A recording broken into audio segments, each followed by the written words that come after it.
Alright, yes, first and foremost, I do sound a little bit weird because I am on vacation, so I'm using a different setup, but there was absolutely no way that I was not going to talk about Fullbring Ichigo after the anime basically gave him the same treatment as Yamamoto. They absolutely pretty much just gave Fullbring Ichigo everything that I thought they should have given him in the manga and actually made him look really, really strong in the fight against Yuha and almost kind of validated a lot of the arguments that I was kind of making when I was doing all of the Fullbring Ichigo videos. If you want to go check those out, I think they're like a year ago where we were doing like Fullbring Ichigo versus Yamamoto. Is Fullbring Ichigo stronger than Dangai Ichigo? All of that really cool stuff, those really fun arguments that made absolutely nobody upset, totally. Those are all like still pretty relevant to this video, so if you want to go check those out and see some of the arguments of like, oh, did Fullbring Ichigo actually surpass Yamamoto? Did his Fullbring self surpass his Dangai self? You can check out all those old videos on the channel as well, but for now, we're going to talk about how strong this new Fullbring Bankai Ichigo actually is with some extra information that we've gotten from the anime. But before we begin, make sure you leave a like on the video and you subscribe to the channel. I'm trying to get back in the groove of doing like maybe a Bleach video a week with the bonus video. Kind of depends on what the Bleach anime actually does though, because some episodes are not really going to be all that eventful, and some episodes are going to be like the past 2 weeks where it's like, all right, Yamamoto's now really crazy, okay, Ichigo's really crazy. So if you like Bleach content and you just like me covering really powerful characters as well, I got videos on like Anos and Sinbad and Gilgamesh and Yuha and all those other good guys. Make sure you subscribe to the channel. But with all that being said, let's kind of dive into how strong Fullbring Ichigo is now, because we already knew that Fullbring Ichigo was insanely powerful. Like, the Fullbring was said by Ginjo in like numerous different panels to be like the full culmination of all of his abilities. It surpassed anything that he's ever had. We know that there's some validity to these claims because Tsukishima planted the memory of him helping Dangai Ichigo fight Aizen in Chad and Orihime's memory, despite them never being there, so he would have had to like have some kind of knowledge of that battle to be able to plant that memory within them. So we know that like Ginjo and Tsukishima do actually know something. And then they're making these claims, both Tsukishima and Ginjo. Again, if you want to get like more like information on this and like all the nitty-gritty arguments, you can check out my Fullbring videos. But we know that they have some validity to these claims, and so we always knew that Fullbring was really OP. Then he got like all of his Shinigami powers back on top of that, and we knew that Ichigo was dummy broken. I mean, all the captains are struggling against the different Stern Ritter, and Kirhei literally says, how does Ichigo surpass me so effortlessly? Like, he's literally just clapping up Kirhei like it's nothing. Even after Kirhei goes into his Volt standing and absorbs Ion using the Sklavre or the Quincy enslavement technique, he's still able to just like effortlessly take Kirhei down. And yes, I'm calling him Kirhei instead of Killjoy because that was his original name in the manga, so if you have a problem with that, deal with it.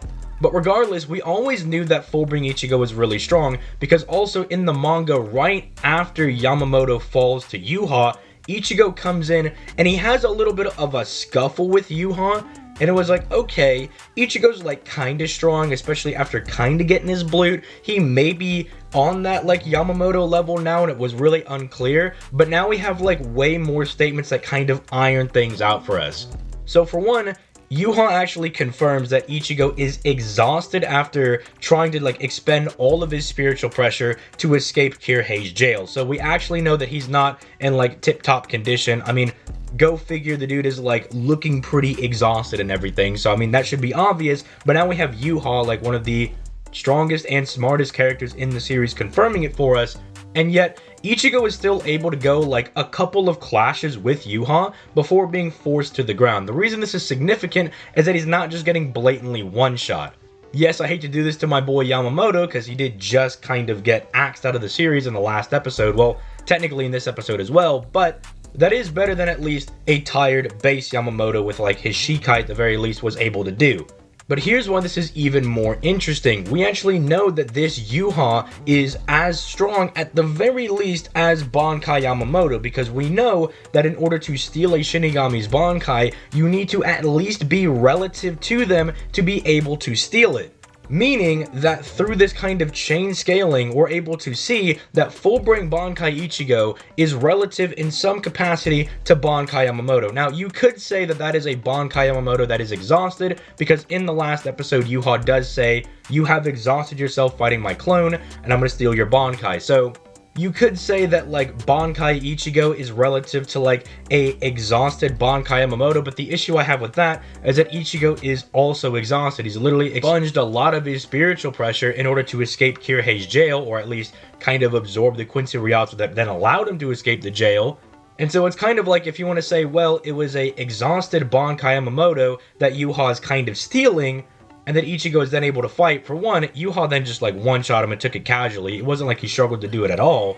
And then two, Ichigo was able to exchange a couple of blows with the guy that just like stole and one-shot that dude, while also being exhausted as well, which does imply that there is some level of relativity. And again, this shouldn't be like super surprising news to anybody. I'm more just having to like make this argument for the anime viewers, because if you're like someone that's been a long time viewer of the channel where we've really dissected Fullbring and all the statements that we get in the manga, they make it like pretty clear that it's kind of like the culmination of all of his powers. And Kubo even like drops some nuggets in there to be like, maybe it surpassed like his Dangai state, which you can argue that it doesn't surpass Mugetsu, but even the base Dangai state is able to go toe-to-toe with Aizen, who has transcended every single Shinigami in Hollow. So even if his Fullbring Bankai is getting up to par with the base Dangai state, or even surpassing it, it's not a big surprise that he'd be stronger than someone like Yamamoto, because, well, it would scale back to 4th Fusion Aizen. I know I'm going to get a couple of comments from people being like, dude, that's ridiculous. You can't say all that. But you got to remember, you're watching a shonen anime. Have you not seen like Dragon Ball, Naruto, One Piece, all of these other shows that literally do the same thing? You gotta get with the program. You gotta get used to it. It's just kind of a trope of shonen anime to have these insane power cliffs. I don't care how you cope with it. It's just the reality of the situation. But then on top of all of this, right, on top of everything that we kind of got in this episode where like they made Ichigo look a little bit better by showing that he could actually exchange a couple of blows with Yuha and not just get blatantly one-shot like he did in the manga, they actually have Ichigo, after unlocking his blue, not only deflect Yuha's attacks, but then Yuha actually starts to use a bit more of his power. He starts like using some of the Quincy bows and pulls out some like Chibaku Tensei looking technique. And for a bit there, Ichigo is kind of hanging in there, which is rather impressive. Although ultimately he does eventually get overwhelmed, and then Yuha's like, okay, this time I'm going to actually like bypass your blue. Go figure, he's like the Quincy King. I figure he'd be able to get past it, right? So maybe you could say like a more serious, full power base Yuha. Spoiler for anime watchers, he's got a lot more coming. So just treat this as base Yuha going full power. You could say that like he surpasses like this blue amped Bankai Ichigo, if you want to like equate it to that, if you're like really keeping track of all like the little gaps in power that there are. But it's still rather insane. Now, as for how powerful this would make Fullbring Bankai Ichigo in the grand scheme of things, scaling relatively to Bankai Yamamoto, who, even if you want to say he was tired, if you want to say that he was at full power, I really don't care where you sit on the scale. The fact is that Bankai Yamamoto, literally just by merely existing, was going to threaten to destroy the Soul Society. And if you want to check out the full deets of all that, I covered how large and everything that should be in my Yamamoto video. Go check that out if you want more details on that. And if you want more details on speed, I've done a ton of videos covering Bleach's speed. Check out like literally any video that has like an Ichigo versus in it, or literally the videos titled like how fast are Bleach characters. Literally got dedicated videos going completely in depth with those.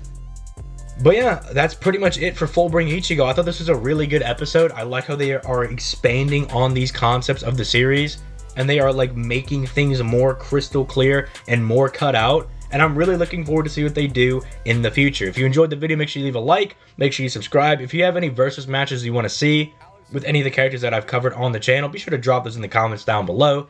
But with all that being said, I'm going to go ahead and get out of here. You guys have yourselves a nice day. Peace late, guys.